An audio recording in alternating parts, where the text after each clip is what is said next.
Hello guys, and welcome to another Red Life Studio episode. Please subscribe and give me a like, and share my videos if you're enjoying them. Also, feel free to leave me a comment below. Now let's begin with today's stories. I, 28 female, met my fiancé, 42 male, online 4 years ago. We were long distance for the first year, and I fell completely in love with him. I thought he was my soulmate. He was charming and sweet with the best sense of humor. Eventually, after a while, he told me he had bought a house and wanted me to move up and live with him. I was beyond excited. He told me I could set the house up however I wanted, as he was busy with work. So I started to slowly gather stuff in between working. Months went on and we never had any issues, and eventually he proposed. I was thrilled. I couldn't imagine my life without this man, and we had been trying to get pregnant over the last few months. It just felt right. I was starting to get depressed and blaming myself that I was the problem. I couldn't keep pregnancy. I wanted nothing more than to give him a baby of his own. He was so supportive and loving. He was working long hours and sometimes wouldn't come home at night. I believed him when he told me he had slept at the office. He told me he was planning for our future, and during that time, he convinced me to give up my job by telling me he had gotten a really good job that was going to set us up financially for the rest of our lives. A few days ago, a man knocks on the door. He is angry and yelling at me that I need to leave his house. We are past the lease and I'm supposed to be gone today. I'm frantically calling him because, obviously, there's a mistake. He wouldn't lie to me about this. He calls me an hour later saying that it's a mistake and he has no idea what's happening. Says he'll be home tomorrow morning with all the paperwork from the lawyer. I'm alone that night and I don't get much sleep. Morning rolls around and at 7:30, I hear from him saying he'll be leaving the office at 8. The people are due at 8:30. 8 a.m. and I hear nothing. 9 a.m. I hear nothing. I send him a message saying they are here and I need him. I had tried to call him a few times and nothing. 2 p.m. I get a text from a woman, his ex, saying we need to talk, that he has come clean to her, told her everything. She tells me that he never had a job, that everything he had told me was a lie, that any money that we had used was hers. My stomach drops and I feel sick.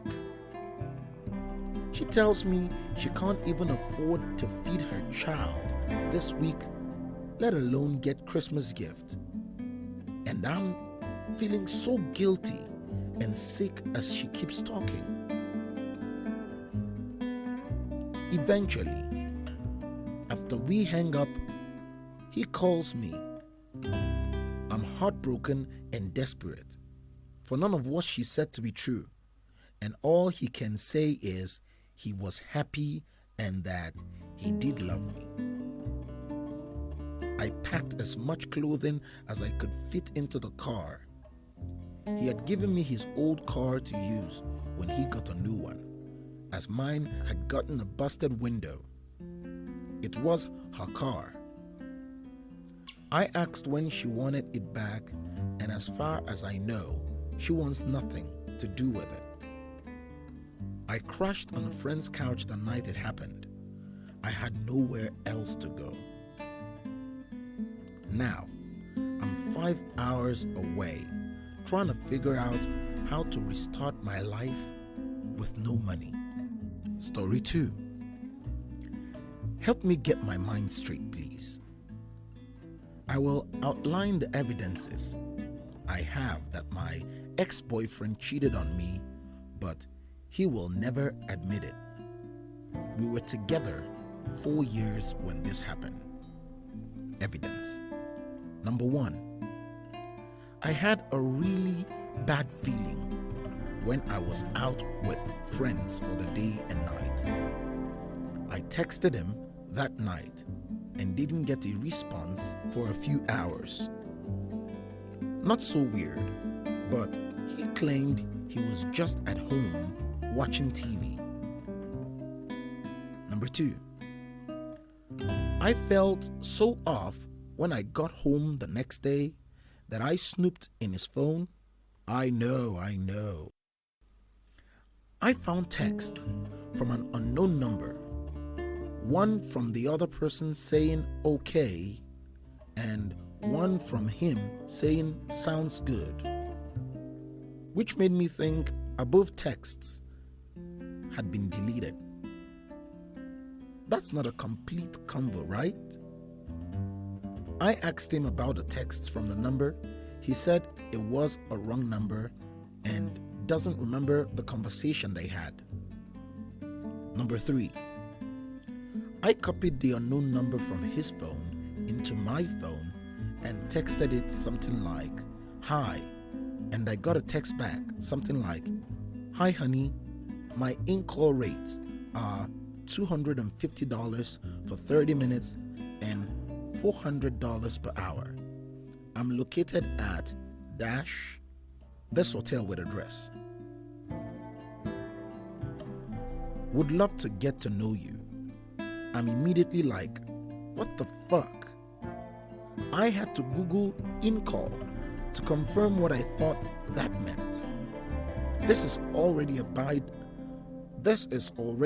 sign, no? Number 4.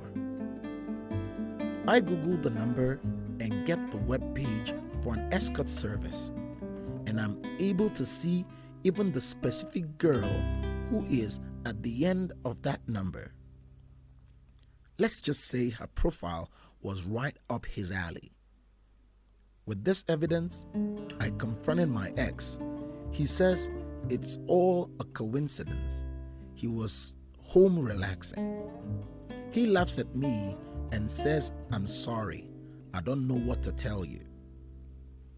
Number 5. A couple weeks later, his bank statement comes in the mail. I opened it. I know. On the day in question, he withdrew $450 from a gas station. Did you know you can Google that location that is included in the bank statement and find the exact location of the ATM?